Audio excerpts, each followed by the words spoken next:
¿no? Básicamente es evaluar si la salida del sensor o salida medida pertenece a los intervalos esperados.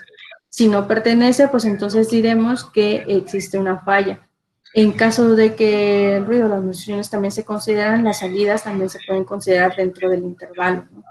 Si el residuo se encuentra, dice aquí, entre el intervalo obtenido donde el cero está, bueno, más que nada en eso también, ya en la parte, si queremos, con esta parte de las salidas, ya sean de los estados, de las salidas estimadas, ya podríamos detectar fallas, ¿no? Con esta prueba de visualización.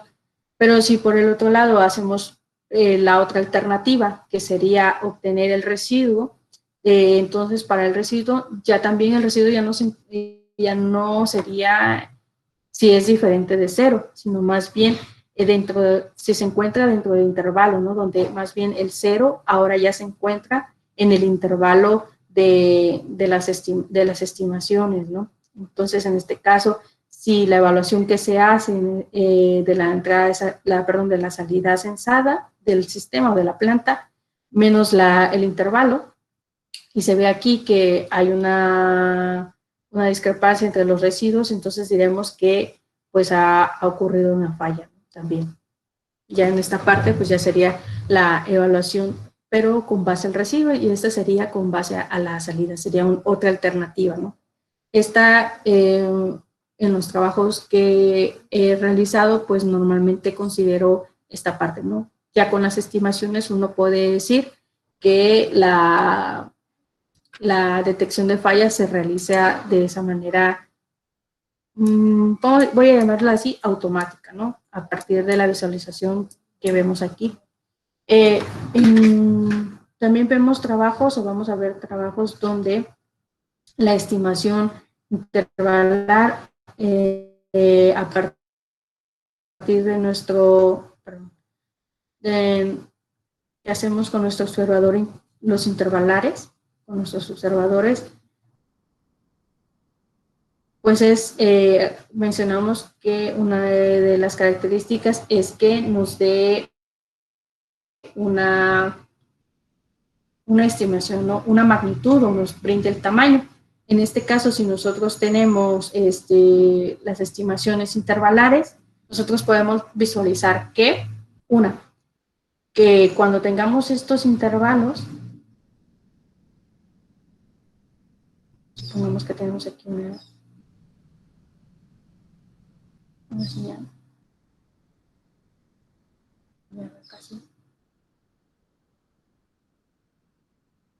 Entonces esto lo va a ir rodeando.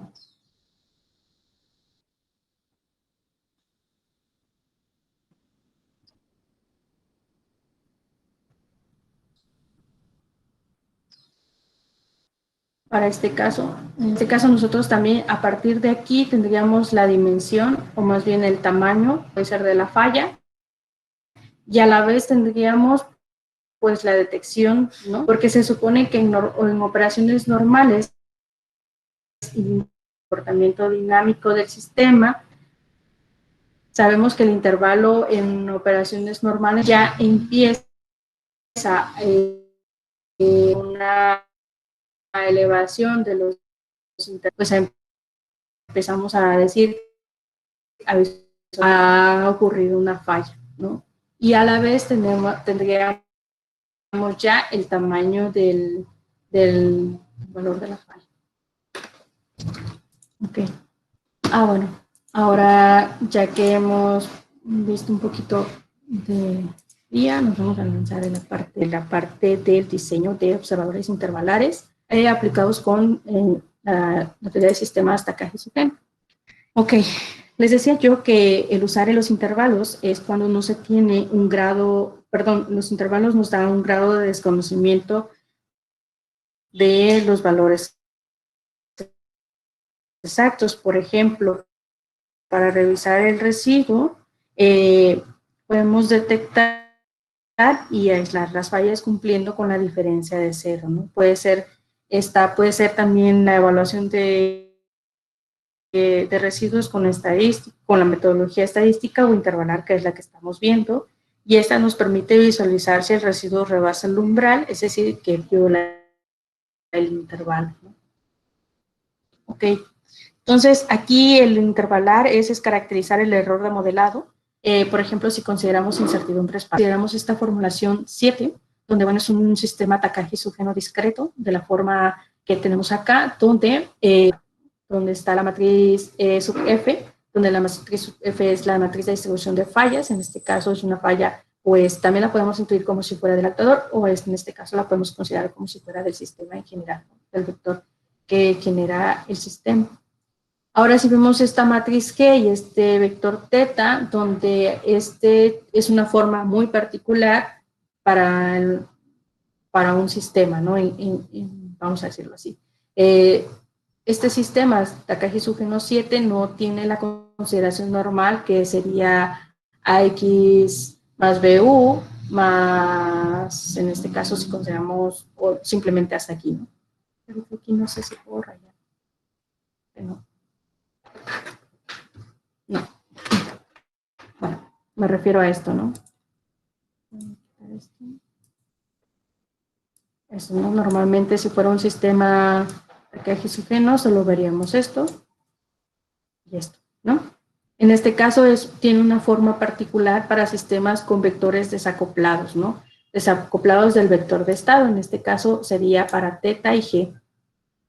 Entonces, cuando tengamos este tipo de sistemas con, no lineales con vector y lo queremos representar en forma Takagi-Sugeno y podemos representarlo de esta forma, donde el vector, tengamos algún vector de parámetro desacoplado, el vector de estado lo podemos representar de la forma siguiente, en el caso que mencionaba que hemos considerado aquí un vector de falla o su matriz de distribución, al igual que hemos considerado un vector de ruidos de entradas exógenas, como sería la perturbación a los estados y un ruido medible a la salida, ¿no?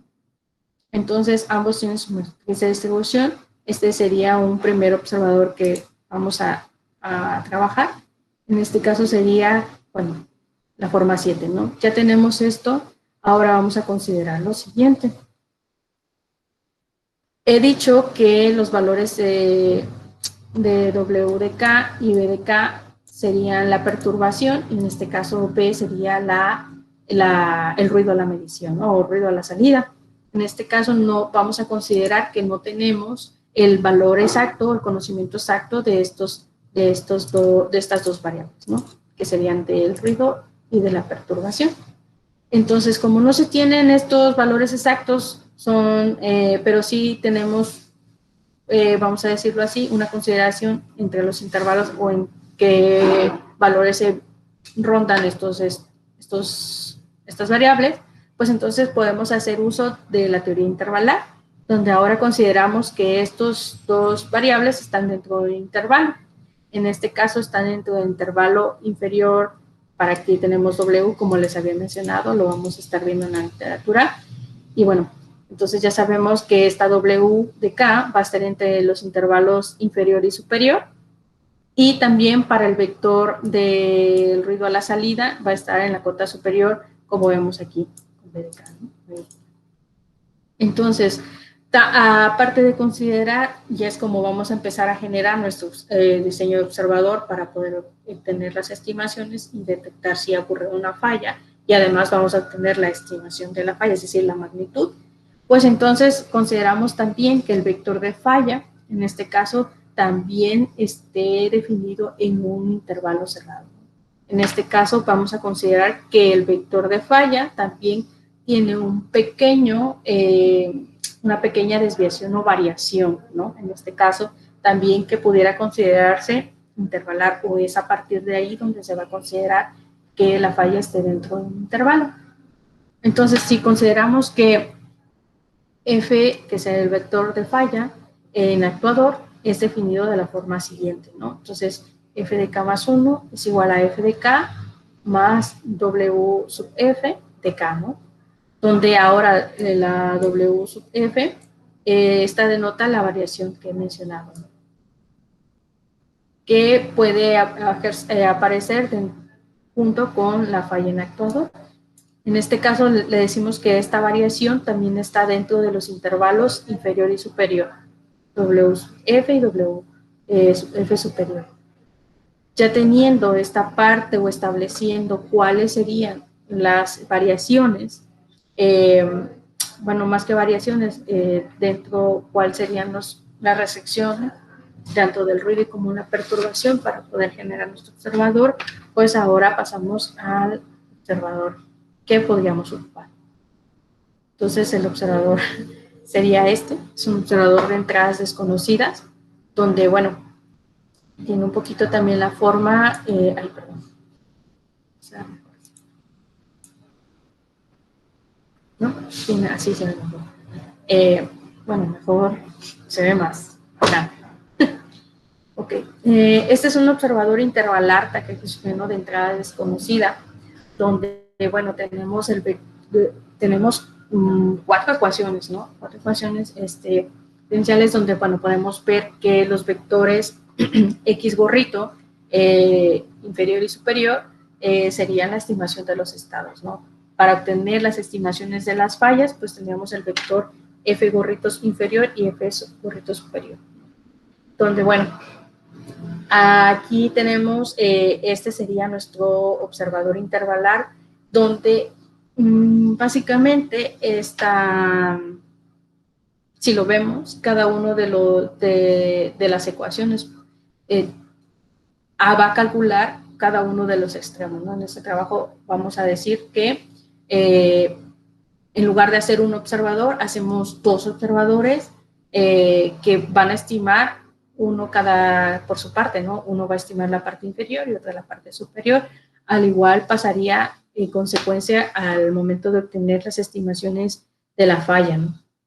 En este caso vamos a ver que el observador lo tenemos de la forma siguiente, como también una parte como tipo Lundberger, ¿no? Donde, bueno, tenemos aquí la consideración, ya como habíamos visto en las láminas anteriores, solo consideraba esta parte, ¿no? Esta parte del observador, pero ahora como le hemos agregado la parte de la perturbación y de la parte del ruido de medición, pues aparecen estas ecuaciones, ¿no? Estas las vamos a programar, donde posteriormente vamos a obtener nuestra estimación de fallas. Bueno, pero ahora vamos a ver cómo podemos, aparte de como si fuéramos a realizar otro observador de forma, voy a llamarla así, nominal, es decir, que solo nos daría una señal de respuesta de estimación. En este caso, para los observadores intervalares, usan un poquito esa teoría, ¿no? Básica de un diseño de observador,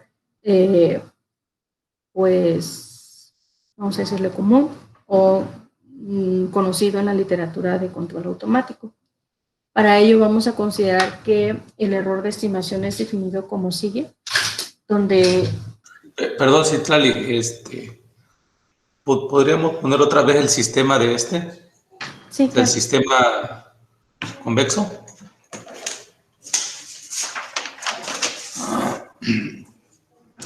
Fíjate que aquí esta teta no me queda todavía del todo claro qué cosa es esa teta. Bueno, en este caso muy particular les mencionaba yo que, por ejemplo, es un vector de un vector desacoplado del vector de estado. Por ejemplo, si nosotros tenemos un sistema, bueno, en este caso sería muy particular, ¿no? Un sistema que tenga esas características. En este caso, pues el sistema se tendría que acoplar, o más bien la representación de Takagi, bueno, convexa, para ese sistema que donde tenga, si lo llamamos una representación de espacio de estados, no nos sobraría, vamos a decirlo, está fuera de los estados, pues simplemente la acomodaríamos aquí, ¿no? Donde teta sería, pues, los parámetros o los vectores aquí de parámetros que estén desacoplados, que no tengan nada que ver con los estados y las entradas, por así decirlo. No sé si... ¿Y esa EF por qué no es variante? ¿Por qué es lineal? ¿Esta G? EF. F. La I. Ah, ok. Aquí la matriz de distribución. Bueno. Ay. Se volvió a perder la conexión. Bueno, esperamos tantito otra vez, ¿no? O sea, hay problemas técnicos.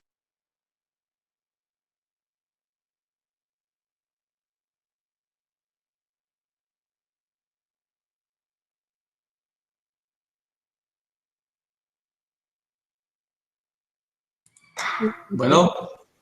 Sí, estoy aquí. Sí, ya te escuchamos. Les preguntaba yo, esta EF, esta es su índice F, ¿por qué es lineal? ¿Por qué no es convexa?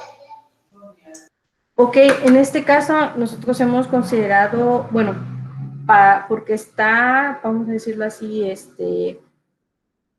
fuera de, ¿no? Fuera de considerar que fuera dentro de la parte convexa, como bien se lo dice, del sistema, ¿no? O sea, como que si fuera, yo lo había considerado como si fuera un parámetro exterior de la evolución del sistema convexo, pero es cierto que también se podría considerar dentro de, ¿no?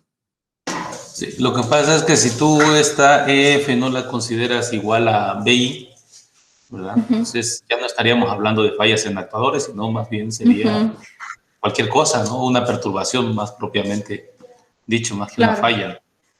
Claro. Sí, tienes razón. Aquí en este caso, pues sí la considero dentro de, sí se consideraría aquí, si estoy hablando de fallas en actuadores, ¿no?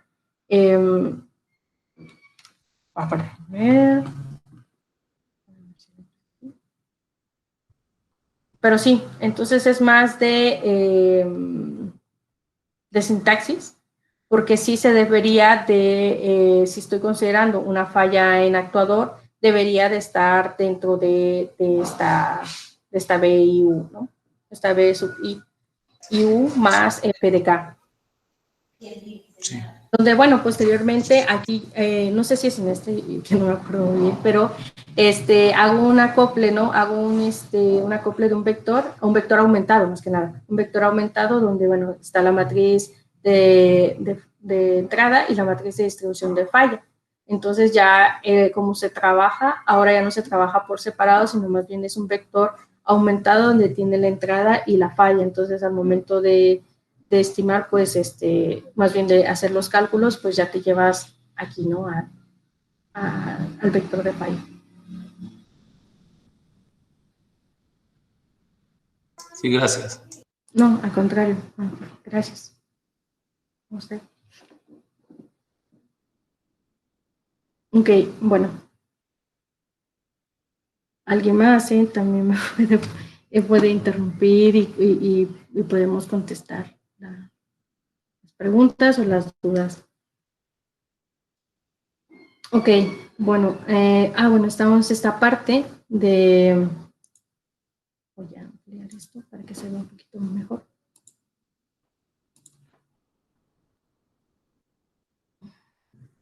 Bueno, estábamos en esta parte del diseño del observador de entradas desconocidas. Y bueno, en este caso tenemos...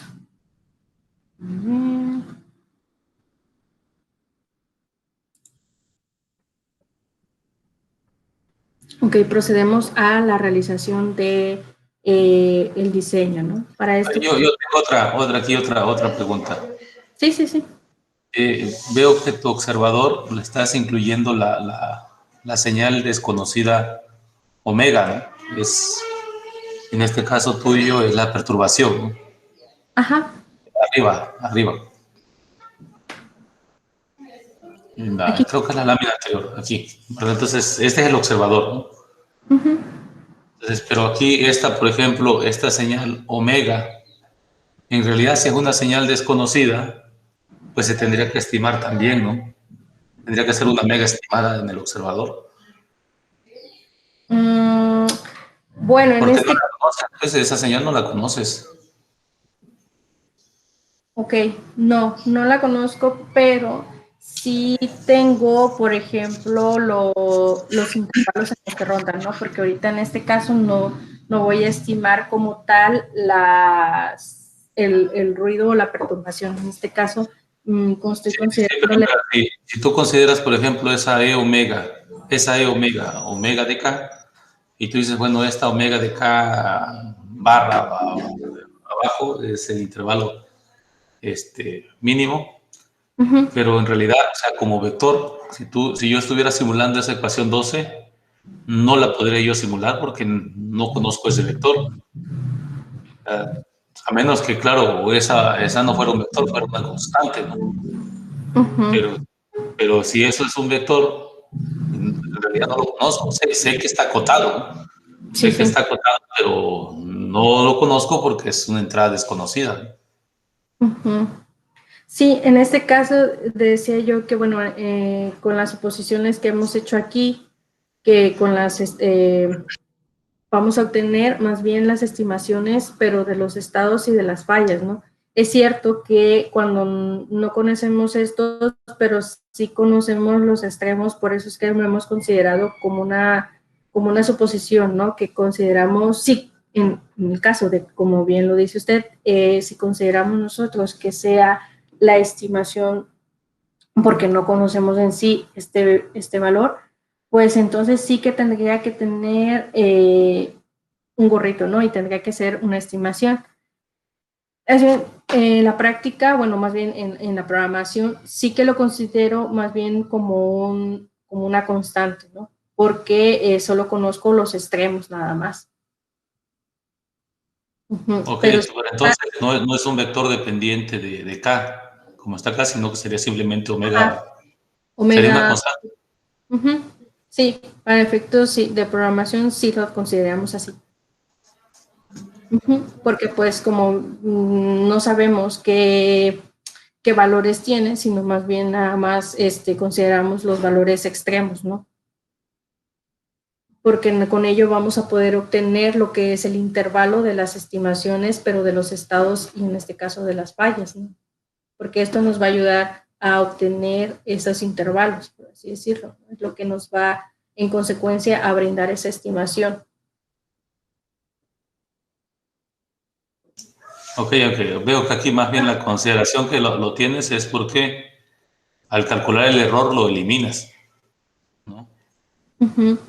Pero pues en realidad no se debería de poder eliminar tampoco porque si esta es una constante aquí, al calcular el error, pues sería un vector menos una constante. Sí, sí, sí. Pero bueno, en realidad pues no se elimina como tal, pero sí se considera como para que eso nos ayude a la anchura del intervalo, a partir de, bueno, de que podemos, como esto nos daría en consecuencia los intervalos de las estimaciones del observador.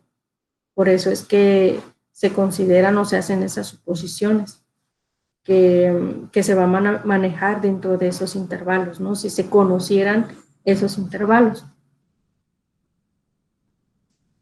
Sí, en este caso. ¿Y esa EF qué es? Bueno, Esta es. perdón, esa O. Eso es lo que vamos a ver ahorita aquí. Bueno, aquí no está, pero ahorita lo hago yo. Y vamos a ver cómo, de dónde sale.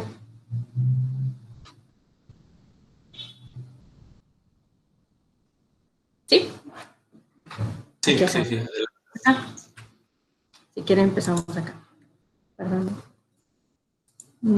Interrumpí, creo que iba a decir algo. Me asusté. No, adelante. Sí. Ok. Bueno, para diseñar ese observador vamos a partir de aquí.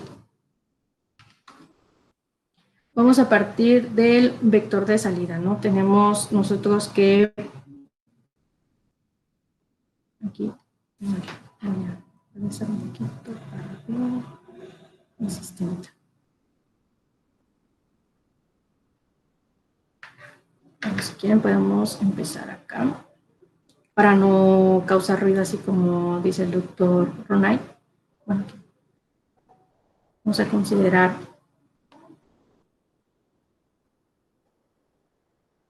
si vamos a considerar el vector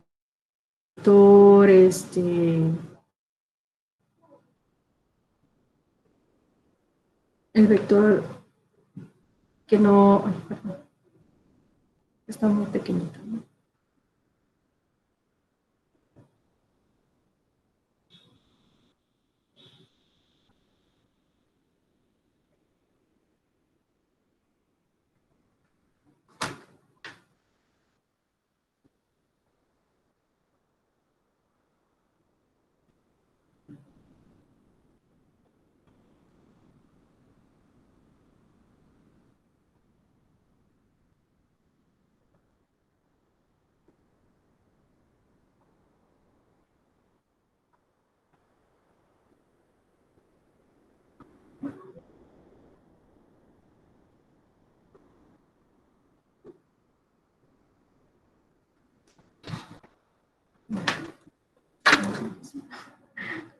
Vamos a ver.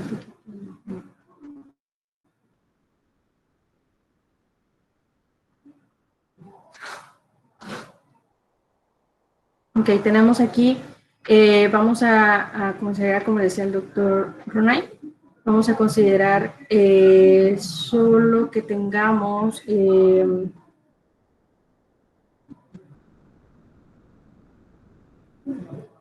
plantearlo bien.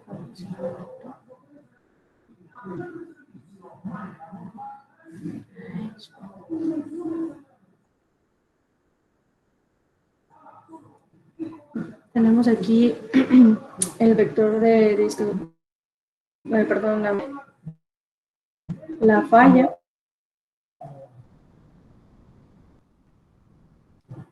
Más bueno que esto. La matriz de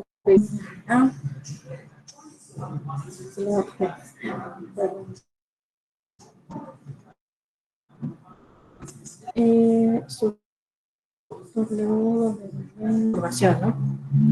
Y bien.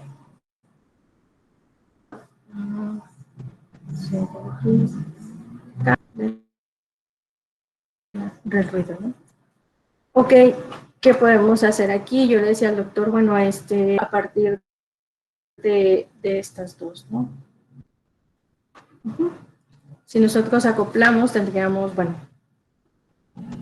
una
Sí, sí, bueno, pues esperamos se vuelva a reconectar pronto, ¿no?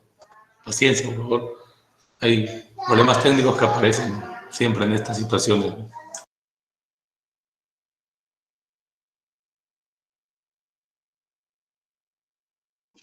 Doc, ¿y qué es mejor llamarlo TS o convexo? ¿Un sistema convexo o Takagi-Sugeno? ¿Cómo le llamamos? Bueno, en realidad es una discusión que inició el grupo de Miguel Bernal, ¿verdad? Pues en realidad ya no hay una diferencia fuerte en lo que se refiere a sistemas cuasi LPBs o Takagi-Sugeno, ¿no? Porque los sistemas prácticamente se obtienen bajo el mismo método que es el sector no lineal. Entonces, nada más que existen dos comunidades, ¿no?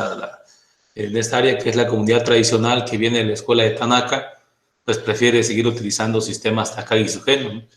Mientras que la escuela más actual, sobre todo del área que viene del control no lineal, pues prefiere llamarle LPB. Entonces, En realidad, antes sí había sentido, puesto que los sistemas Takagi-Sogeno se obtenían sobre todo a partir de condiciones if-then, ¿no? De varias condiciones if-then, y van haciendo los cambios de modelo, nada más que actualmente pues todo se hace a través del sector no lineal, ¿no? Ya no tiene caso utilizar esas condiciones if-then, que son una metodología ya muy vieja, ¿no?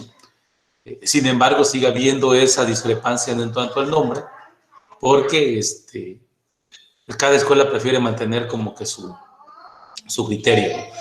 Entonces, por ahí, este grupo de Miguel Bernal empezó a proponer que se le llamara sistemas convexos, ¿no? Al final de cuentas, ambos sistemas cumplen con la propiedad de convexidad, así que son prácticamente sistemas convexos. Sin embargo, pues no es un término que todavía esté muy ampliado, ¿no? Nosotros escribimos un artículo junto con Guillermo Valencia y Damiano Rotondo el año pasado, precisamente haciendo una discusión sobre por qué debería de llamárseles convexos. Bueno, adelante, doctora Citlali, lo tenemos de regreso.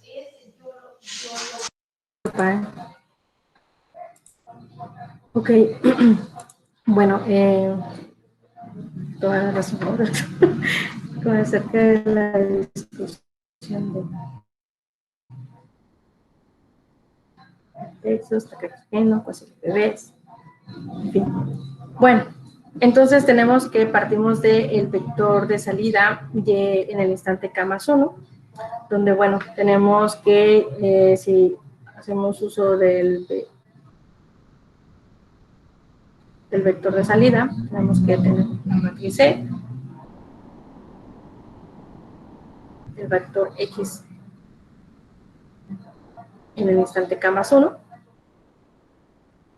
más la matriz de distribución de prevención, y también tendría que ser en el instante K+1. ¿Okay? Después, si sustituimos esta ecuación, bueno, como ya tenemos aquí, como es igual a esta,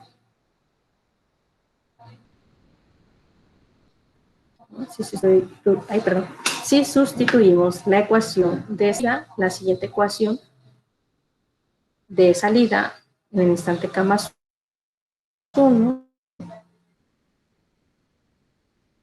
pues obtendríamos la siguiente forma, ¿no? Nada más sustituimos el vector de K+1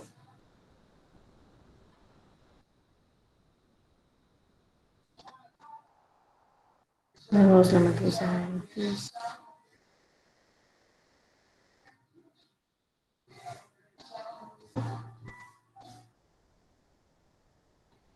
Y ya ahora consideramos la matriz aumentada, ¿no?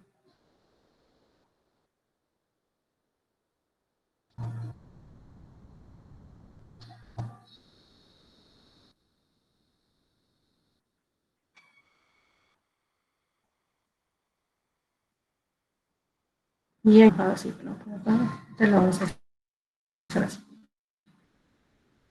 Más, hemos sustituido el vector de la ecuación de estado. Ahora vamos a poner lo que nos falta, ¿no? El resto de una parte, y haciendo las operaciones pertinentes, bueno, que sería hacer la multiplicación de esto por todo el vector de estado y cada uno, ¿no? Bueno, si hacemos la multiplicación, tendríamos que, bueno, con la finalidad de obtener el vector que tenemos aquí,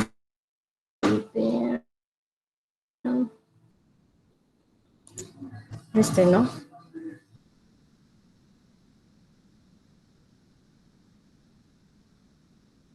Para cómo salió, ¿no? Dice el doctor Onay, cómo salió esto y esto y esto. Bueno, pues para obtener, al final nosotros queremos desacoplar a partir de la salida del sistema, a partir de este sistema queremos de fallo y obtener, vamos a llamar conocidas, en este caso sería un vector F, ¿no? Que ahí vamos a obtener la estimación de F. Ok, para ello, bueno, necesitamos desacoplar ese vector y por eso vamos a inicializar con 1, Posteriormente vamos a sustituir aquí, como les acabo de decir, el vector, perdón, la ecuación del estado. Vemos que sería, pues, ir haciendo operaciones aquí, acá.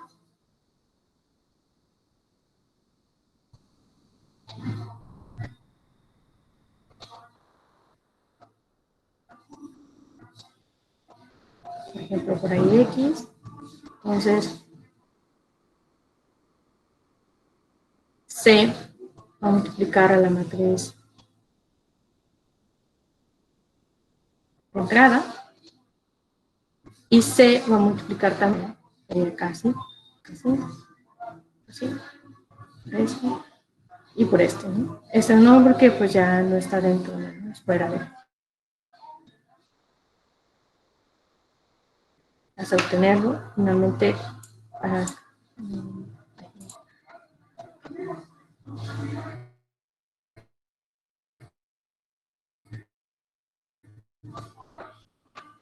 Finalmente, si nosotros, bueno, quiero poner, si estoy todavía en la llamada, así, con eso que luego no me doy cuenta. Va. Ay, ahora me escribo. Perdonen.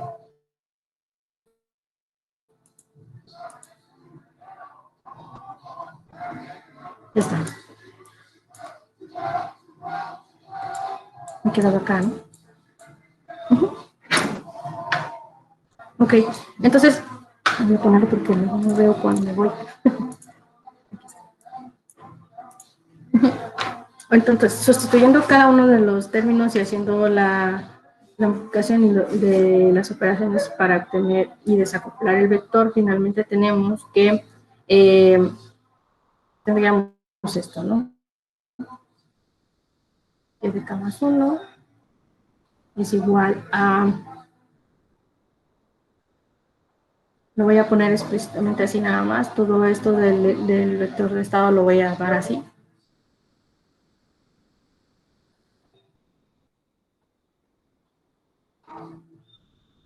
Entonces esto sería multiplicado por 3, ¿no? Ok, ya con esto también tenemos más lo que teníamos arrastrando con el vector de salida, ¿no? Ahora bien, aquí dentro de esta parte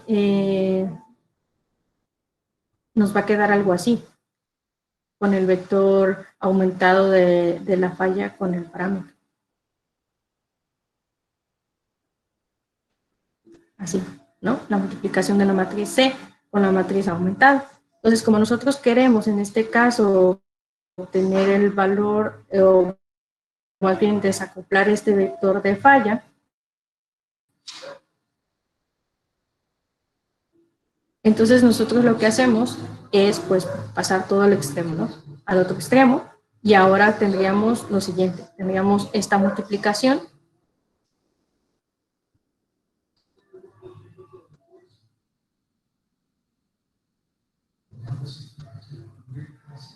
igual a, bueno, tenemos la salida, ¿no?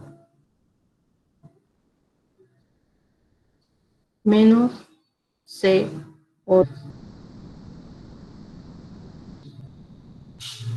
por la matriz ahí, por X de K, menos, ¿cómo pasa para el otro extremo?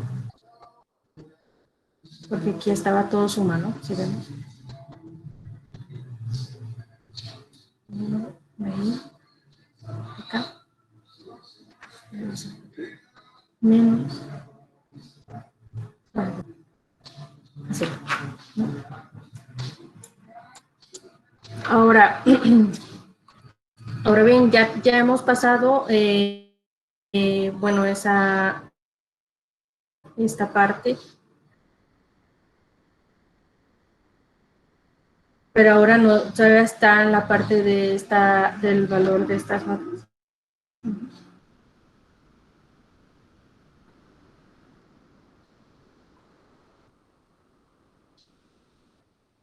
Esta parte.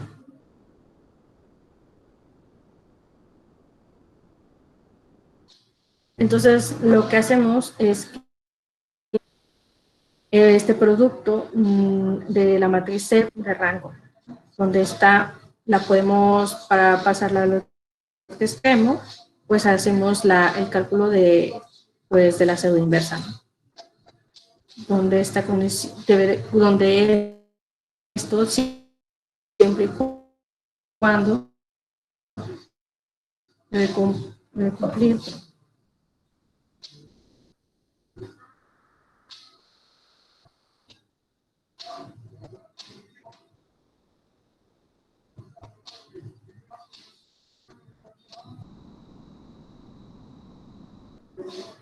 Igual al de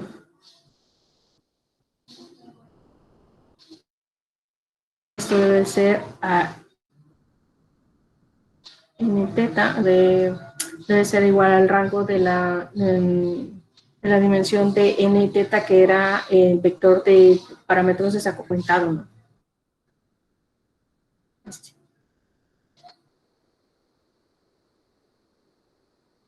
Era teta, k, y f de k.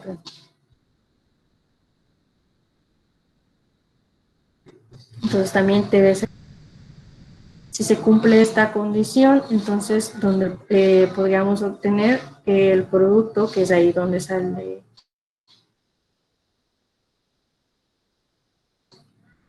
que era esto, ¿no? Esto entonces es el producto de esa matriz aumenta. Si se satisface esto, bueno, podemos hacer uso de una condición que sería el cálculo de la pseudo inversa, ¿no? Es igual a perdón, si se satisface, entonces esta podríamos obtener, creo que ahí no se ve, ahí, si se satisface, entonces podríamos ocupar como tendríamos este valor, más bien dicho, de la multiplicación de estas matrices, bueno, tendríamos a partir de la pseudo inversa, ¿no? Entonces, considerando más bien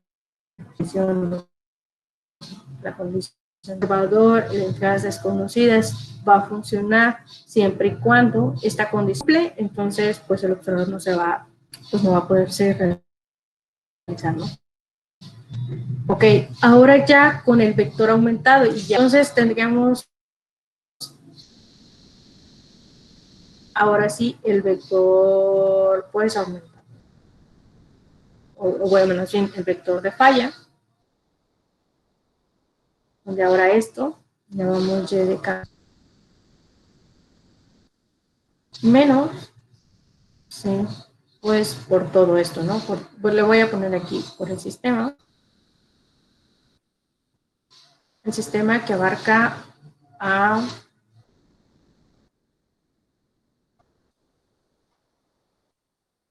y W, bueno, no omega, ¿no? Todo esto menos lo que veníamos arrastrando con, bueno, sigo todavía, ¿verdad? Hasta ahí hemos obtenido el vector de falla aumentado, ¿no? F de K, que correspondería pues al vector ¿no? Del observador. Todavía falta aquí.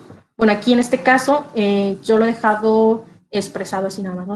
Aquí no se ha desacoplado, por así decirlo, ¿no? Aquí no se ha desacoplado porque vemos que está aquí. Pero bueno, vamos a seguir el otro y ya no pasa nada.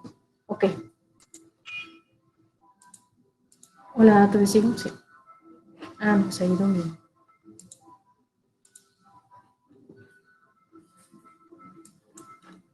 Sí, adelante, sí, claro. Sí, gracias.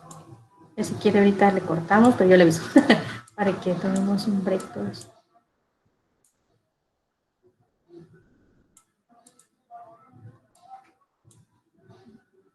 Bueno, entonces hasta aquí les decía yo que hemos llegado a obtener, bueno, más bien hemos desacoplado el vector de falla aumentado Y ahora sí podríamos decir que esto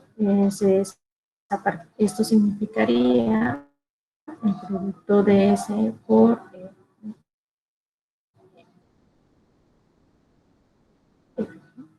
más bien es la segunda. Entonces, ya obteniendo esta parte, solo le vamos a aplicar la parte.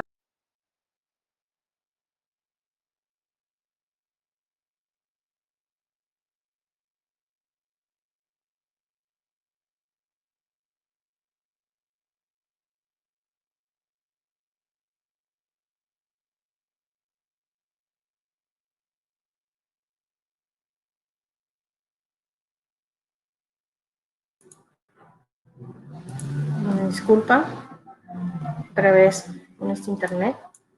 Pero bueno, nada más estaba yo mencionando que ahora con este vector lo podemos vamos a poder reemplazar al sistema que tenemos con el vector de falla ya desacoplado, y ahora sí ya vamos a poder partir de obtener nuestro observador, o más bien para ver cómo hemos obtenido ese observador que les he puesto, ¿no? Doctor Ronay, no sé si quiere.